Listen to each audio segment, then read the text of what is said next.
This video is sponsored by Sebin Cybersecurity. As you know, the FTC and the IRS are coming down on tax professionals with hefty fines for not protecting their clients' data. We know that you can get fined up to $100,000 per violation. We created Sebin to help you protect your reputation, your clients' data, and your business. Starting at $60 per month, you can get a written information security plan, antivirus software, 24/7 monitoring, ongoing reports, and so much more. Click on the description below to get started now. Hey everyone, welcome back to the Marketing for Tax Professionals podcast. My name is Emely Roman. And I'm Jesse Arroyave. And in this episode, we're going to be covering what to do to prepare for the next tax season. Excellent. I'm excited. You? Yes, super excited. There's a lot of fun things to talk about. There is a lot. And so this season, we're going to be covering a lot of resources, a lot of strategies that are foundational to really have a successful tax season. But in this episode, we're going to be covering strategies for sharing newsletters, running effective paid ad campaigns, and also best practices for offering additional types of services for your business. So let's get started on sharing newsletters and keeping clients informed about tax updates and law changes. Excellent. And so one of the main things that you see, especially in the off season, a lot of the customers, they tend to fall off, right? Because tax season's over, they want to take a break. Yeah. And one of the things that we encourage and we make sure we let them know is, hey, continue that nurture follow-up, yes. Right? So let's say you have, let's say you have 200 clients, 300 clients. You want to retain at least 90% of those because throughout the year, there's going to be tax professionals who are pretty savvy with digital marketing activities and they're going to get in their ear, right? Yes. And so we want to be very smart about how we continue to communicate. Now, one of those ways is through a newsletter that you send out every week or maybe bi-weekly, depending on where you are during tax season. Because if you're not, then imagine the kind of disconnect that you have with your customer, let's say starting in, July, all the way into November and December. That's just way too much time that's passed where you're giving others opportunities to get inside their head, get in the conversation, and you definitely don't want to do that. Yeah. So in terms of a retention, I think it's extremely important to make sure that you have these kind of newsletters in place. Yeah. Not to mention the kind of lead strategy that you're creating, right? Because it's very similar. You want to retain the clients that you have and you want to acquire new ones. Yes. And through those processes, you want to make sure that the same thing happens. You want to nurture that relationship. You've already built it with the clients that you have, but now you want to nurture that relationship with the new ones. And how do you do that? By being effective in a lot of newsletters and stuff like that. So what do you say to tax pros who really don't know what to say on these newsletters, right? Because typically the cadence that is normalized is once a week or once a month, depending on really how many, emails you have on your list or how many customers you have, or also if you feel like your customers don't like to get a lot of newsletters, how do you come up with that content? And what kind of content should they expect, those customers expect, not just from the IRS updates, but aside from the IRS updates, what other content? That's a really good question. I think we have to really pay attention to what the customers are asking for, at least throughout the year. Figure out what that is. Go on Google, see what kind of trends are going on, if it's something about a child tax credit, or there's a lot of instances where if you move, that can impact your taxes, right? Yeah. If you have a kid, that can impact your taxes. Yeah. Do you need an amendment? Because sometimes that does happen where, let's say you do it yourself, or you go to a tax professional that may not do or know how to help you the best it can or get all the deductions and so forth. And think about what are those kind of questions, those big life-changing moments, right? That you can start to sprinkle into the newsletter that can at least start the conversation and get them curious about, I didn't know if I moved that this could happen, or I didn't know that there's tax, whether benefits or detriments to doing something like that. Yeah, aside from that, I think also if you are hosting events in your local community, you should also be telling them about that. Even if you feel as though that those customers are not going to attend those events, keep them up to date in terms of what's happening behind the scenes of your business. Yeah. I think that's also a key strategy too, because it allows them to feel like you have a stable business, a stable brand that they can actually count on year round. And it keeps them connected too. It keeps them really connected. It keeps the relationship sticky, and that's what we're aiming for. So regarding tax updates and law changes, I'm pretty sure that our tax pros know where to find tax updates and, tax law changes, but how deep do you get in the subject? Do you simplify it? Like, how do you express that information to customers? So sometimes going on the IRS website can get a little complex in terms of understanding everything, right? And I keep calling this guy out, but Duke does it really well. We're going to have to get him in the podcast. No, he does it really well just because he makes things that feel so complex really simplified, and he creates skits for it too, so he acts it out. I forget which are the most recent ones, but take the time to figure out how you can simplify a lot of those messages. Yeah. Right? And that's going to require, like I said, some time. But I think looking at a lot of the digital creators, content creators that are specific for tax professionals who are doing these things, pay attention to what they're doing. Pay attention to how they say things. Pay attention to how they engage with their audience and figure out creative ways to approach that. So it's really interesting that we're getting into this topic. I was talking to a colleague of mine, and she mentioned that every newsletter that she subscribes to, she's thinking of creating reels off of the topics of the newsletter. So if you're a professional as a tax pro, you probably are subscribed to Tax Pro education and information. And why not use that newsletter that's coming to your inbox and then repurpose it as a reel or repurpose it as an actual newsletter for your own business as well, right? So not just social media, look at the things that you're subscribed to, like newsletters are really good pieces or sources of information because they're super focused on that topic, just like social media, like Instagram accounts and stuff like that. But email newsletters actually bring more information to it because it's a whole email, right? So that's a good point that I was like, you know what, like that is so smart. Yeah, and it's really just testing things out. It's getting creative with things. So you don't necessarily have to emulate a lot of the things that, let's say, Duke is doing or some of the other digital creators, but just find your voice, find your personality, see what kind of sticks, and like I said, just get creative with how you're sharing the content. Get unique. The more unique you are, the more engaging or impactful you can be. And simplifying these large, like really complex topics can be challenging. It can take you some time, but once you do get it, like all it takes is one of those moments to go a little bit more viral, right? Where people really get it. I think that would be pretty cool. You mentioned retaining 90% of the current customers or so. I would say that's a good KPI to set in your mind as you are creating this content, because there is that inconsistency piece. Like a lot of times we start creating content and then we stop when we don't really see immediate results. But think of this particular strategy of communicating newsletters more so to keep those 90, 80%, whatever percent you want to put as your key performance indicator for the business. Think about that number and what that number translates in terms of revenue and just stick with it. Consistency is key here, even with newsletters. Anything that has to do with content marketing, consistency is key. But you also mentioned attracting new customers and what kind of communication you have to have for those new customers. And I want to merge that thought with running effective paid ad campaigns and the niche ebook downloads and go through that entire process for attracting new customers.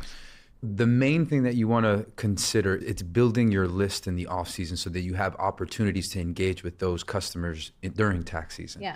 And it's funny, I've been talking a lot with one of my colleagues in terms of investments into the stock market or in ETFs and things like that. And he always mentions it's your time in the market, not timing the market. And what I mean by that as it relates to ads, it's you need to be able to experiment and let Facebook learn. So think of this concept, and I know we've spoken about it before, of buying data. Like the more that you start to run ads based on specific taglines, specific copy messages, like you're gonna start to experiment and find out like, oh, this worked better than this because this got this kind of engagement and this one didn't. And so the more you start to experiment, the more you start to have Facebook learn about the audience that you're serving, the easier it's gonna get. It's all about finding that sweet spot. You're not gonna get home runs all the time. I'll go for some singles or some doubles, like that's important. And when you're thinking about your lead generation strategy, I think part of that should be, let me set aside a budget so that I can learn, so I can experiment with what's working, what's not, and then start to fine tune that process a little bit more. Got it. So that you were talking about mindset in terms of ads and really how to allocate that budget. But what does that process look like for a tax pro? So there are different types of goals for ads, right? So like you can do ads for brand awareness, ads to just view videos. You can tell Facebook how to use this particular ad. What do we want this ad to do? But for basically getting more clients or new clients, what is that flow from ad to what? What is from ad to client? What is that workflow? Okay, interesting. So when you're mentioning like, do I want to create objectives for brand awareness, or is it more kind of lead generation? Yeah. If you're into creating content consistently, if you like to create videos, there's approaches where you can start to sequence some of these prospects where they consume 25% of the video, then send them to this video where you can consume 50% of this video. You want to be able to certainly have that, but I think in terms of immediate results that a lot of tax professionals want to experience, especially because they've probably been jaded in the past with, Facebook doesn't work, I don't get. So because they're probably boosting their posts and not having something more specific. Yeah. I think the most important part is going niche specific. Okay. You need to go niche specific because there you're starting to compete based on value, not on price. Ooh. Okay. Compete on value, not on price. Yeah. Right? Because tax pros are constantly asking themselves, like, how do I separate myself from someone else? How do I do that?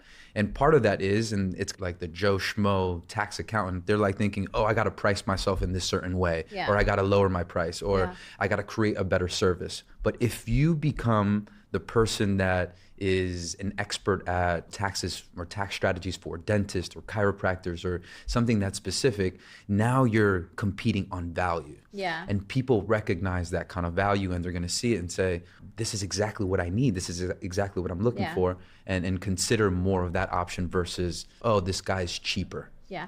I hear you say there's two ways to stand out. Number one is obviously create content that makes you unique, uses your own voice. When you have tax updates and things of that nature that you want to share it from your perspective, how your client might be perceiving that particular update, right? So be unique. Don't be afraid to, make your personality stand out, but also niche down. So if you have those two keys, you then become a standout brand. You then become a business that is memorable, that you can recognize or that you remember when tax season comes around.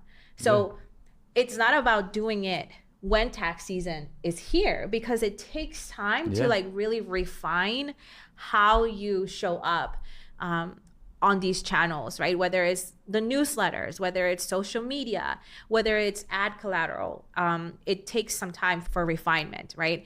So if you were thinking, oh, I'm just gonna go ahead and start the newsletter a week before tax season starts, like you're already lost, right? And this is the reason why we are recording these podcasts and creating this content, because we wanna get you prepared.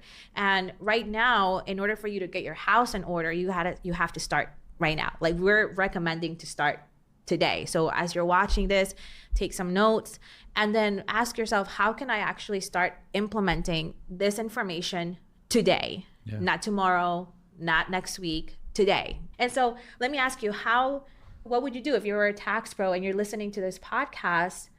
What is the next step after you're done listening to this podcast?